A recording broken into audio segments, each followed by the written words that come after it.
taong walang katiyakan ay para lamang pong barkong walang timon, hindi alam kung saan tutungo. Lamang ang may alam.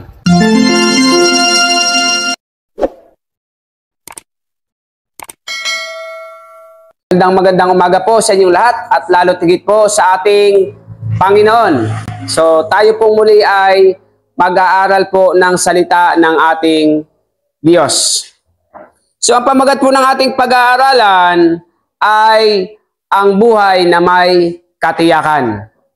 So napakahalaga po sa isang tao na habang tayo ay nabubuhay sa mundong ito, mayroon po tayong katiyakan sa ating sarili.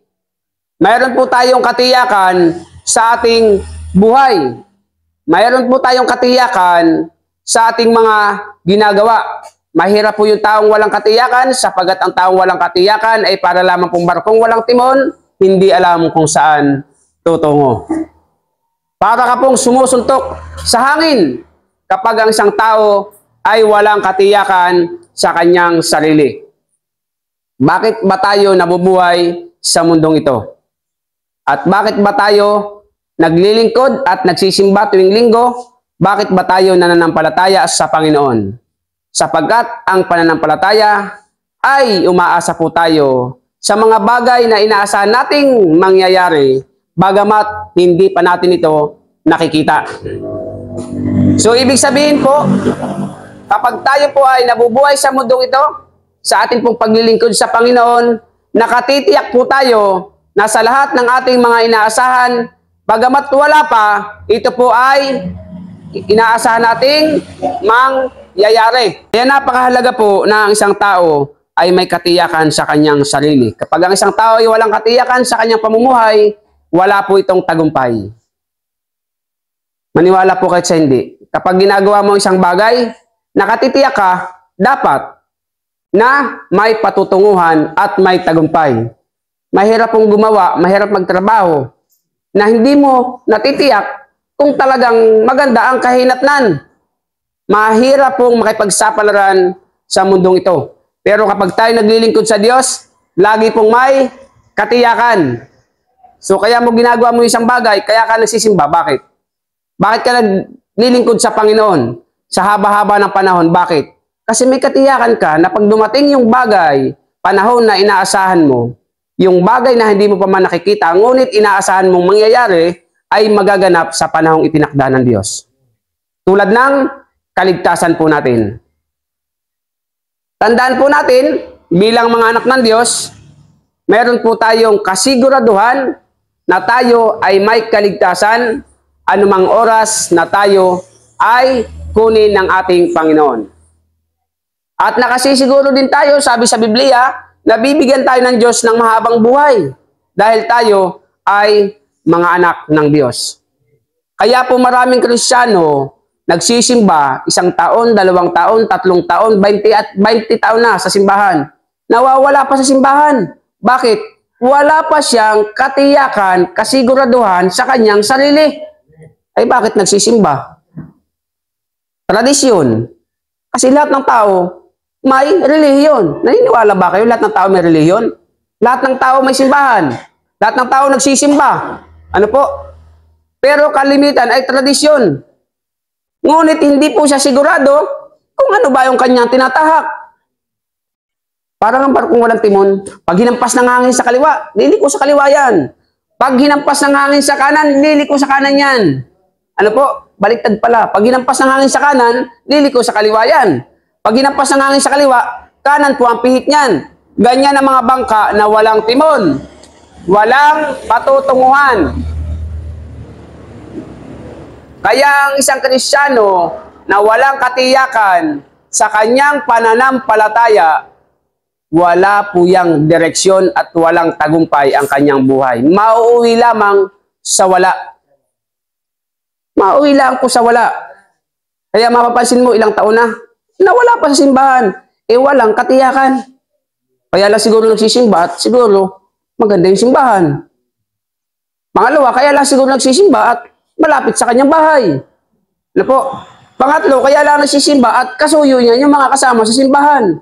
ay nakakita ng hindi maganda sa ugali ng kanyang kasama sa simbahan. Hindi niya alam na kahit Kristiyano na, kahit born again na, ay meron pa ding hindi magagandang pag-uugali yan kasi may kanya-kanya tayong pag-uugali. Ano po? Ay tumingin siya sa tao. Hindi na nagpatuloy sa paglilingkod sa Panginoon. Kaya nga po paglilingkod sa Panginoon, ang sabi sa Biblia, ay looking unto Jesus. Sa Diyos ka po talaga titingin. Huwag sa mga kasama mo sa simbahan.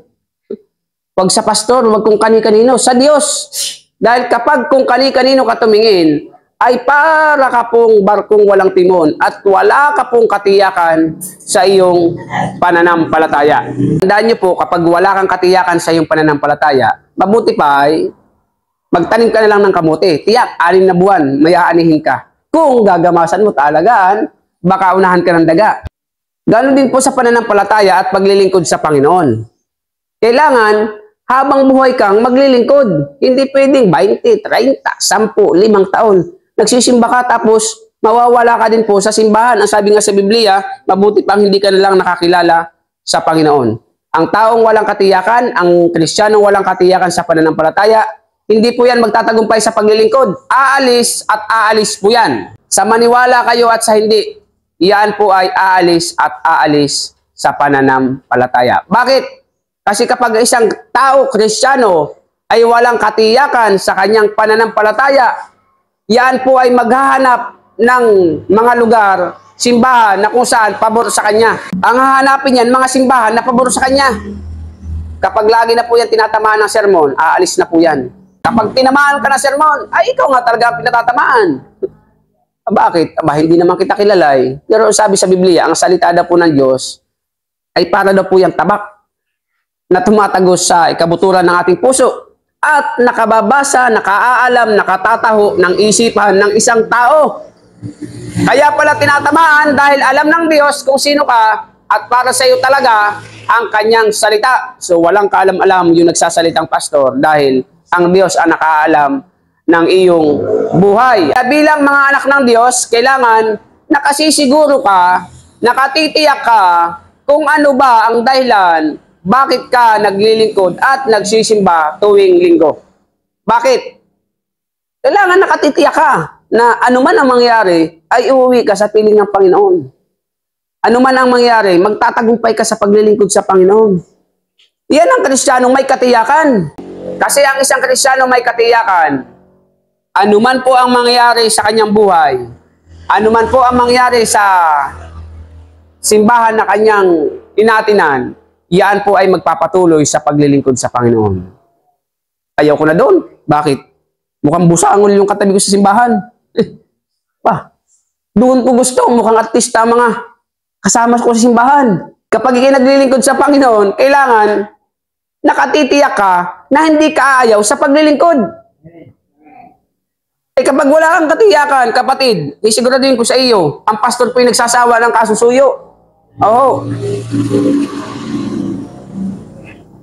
Ang pastor, kapag nagsawa po yung kasusuyo, hindi ka na pupuntahan yan talaga. Sino ka ba? Hindi naman nagugutom ang pastor kapag iyak kayo ay wala. Ganun lang kasimple. Ako bilang pastor, hindi kami magugutom kahit kayo'y wala. Very simple. Napakasimple. Kumakain kami sa biyaya ng Diyos. Oh, anong kahalagahan ninyo? Nandito kayo sa wala. Ang mahalaga, mas mahalaga kayo sa Panginoon. Kaya kung ako lang titignan, hindi kayo mahalaga sa akin. Pero mahalaga po kayo sa Panginoon. Gusto ng Diyos, lagi kayong nakikita sa kanyang gawain. Di po ba? Kung ikay pasuyo. Di ba? Akala mo naman kung sino. Oh. Ibig sabihin, kapag ang isang Kristiyano ay pasuyo, hindi po yan nakatitiyak sa kanyang pananampalataya. Kasi kapag tiyak ka sa iyong pananampalataya, anuman ang makita mo sa paligid mo, magpapatuloy ka po sa paglilingkod sa Panginoon. Ano ngayon kung sino ang kasama ko? Ano ngayon kung may problema ako? Ano ngayon kung sinong ano-anong sinasabi nila sa akin? Ang mahalaga, naglilingkod ako sa Panginoon. Yan ang tunay na Kristiyano. Lagi niyo pong tatandaan, ang daan patungong kaligtasan sa langit ay napakakipot. Hindi pwedeng aakain mo, anak, halika, punta tayo. Hindi pwedeng akahin mo yan. Hindi pwedeng magkaakbay kayo, napapasok sa kaligtasan. Napakakipot daw. Baka nga paggapang mo, hirapin ka pang makapasok pag mahina ang loob mo. Di ba? Oh. Pero kapag Kristiyano ka, anuman ang mangyari, pupunta ka sa piling ng Panginoon. Mapupuntahan mo, maaabot mo ang kaligtasang inihanda sa iyo ng Panginoon. Dito pa nga lang sa lupa salitang masama lang hindi ka na naglilingkod sa Panginoon paano pa sa langit? Masabihan ka lamang ng iyong kasama sa simbahan ng mata mo na may 3 paningin. Nagagalit ka, 4 pa nga nagalit ka pa. Ay pag totoo, bakit ka nagagalit? Di ba? Wala namang problema Simpleng-simpleng salita, tapos ayaw ka na sa paglilingkod sa Diyos. Makita mo lang, hindi ka lang pinansin ng kasama mo sa simbahan, ayaw mo na magsimba. Nangungutang ka lang, hindi ka pinautang, ayaw mo na magsimba. Mukha ka pa lang si utang, Kristiyanong si utang. Tapos, pag hindi pinautang, hindi na nagsisimba. Para hindi ka mapahiya, ay wag kang mangutang. Ano pwedeng? Para hindi mapahiya, wag mangutang.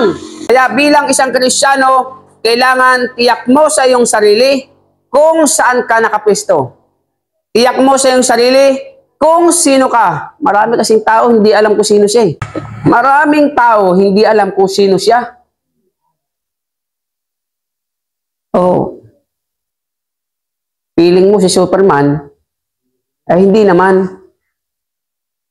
Kaya ang mahalaga sa isang Kristiyano, alam mo kung hanggang saan ang iyong pananampalataya. Ibig sabihin,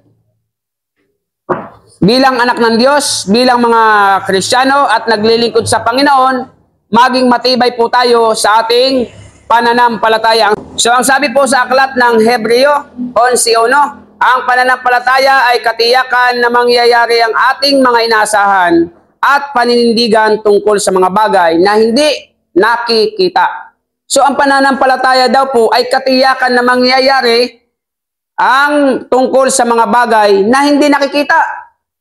Pananampalataya yun.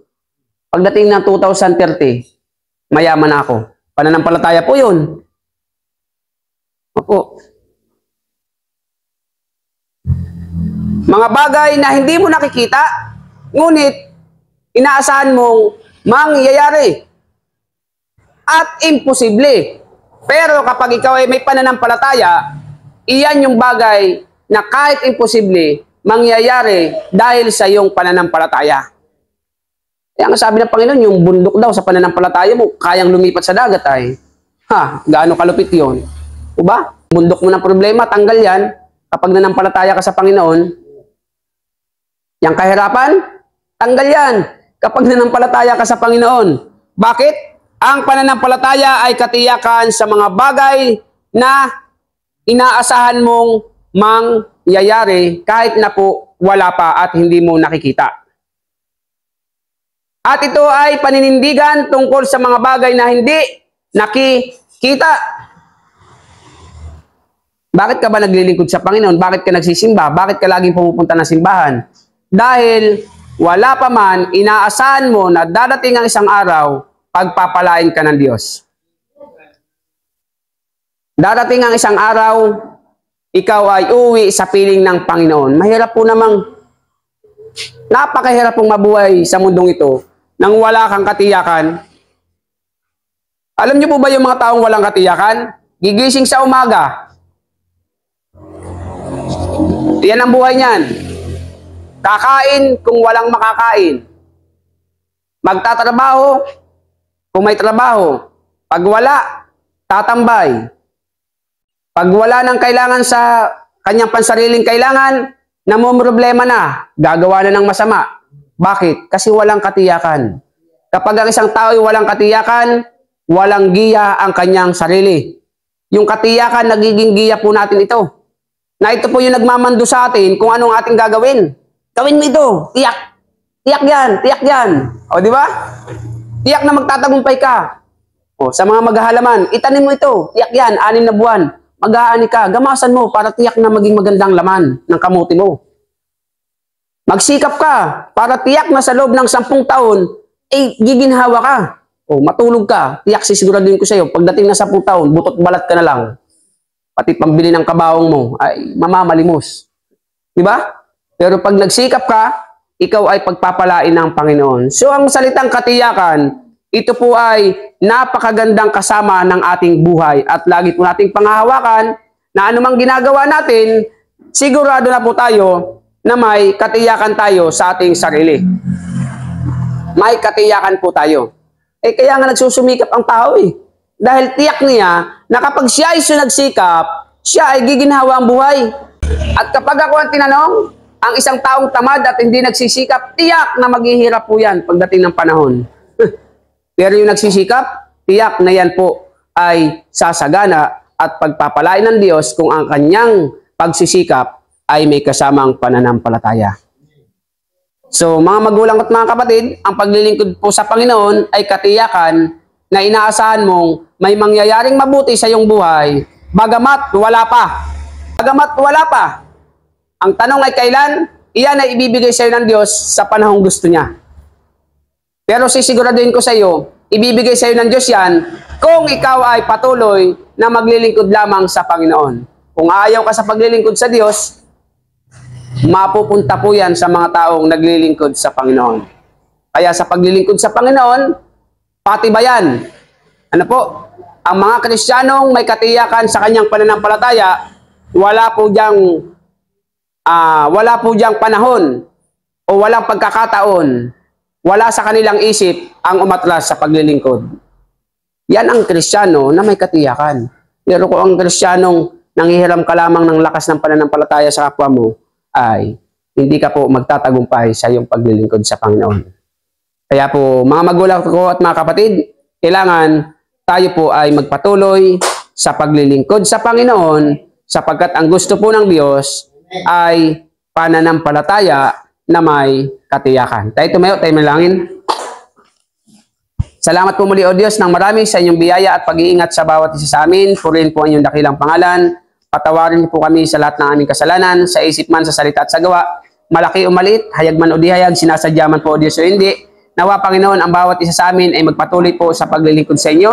At ang aming mga kapatid sa pananampalataya na wala dito, sa susunod na linggo ay makasama namin sila. Kung paano niyo po kami ingatan sa isang linggo na kalipas, mas lalo tigit sa aming isang linggong harapin. Pagpapalang financial, material, physical, lalo tigit spiritual, ipagkalob niyo po sa amin at pagpalain na aming mga hanap buhay. Sa pangalan ni Jesus, Amen.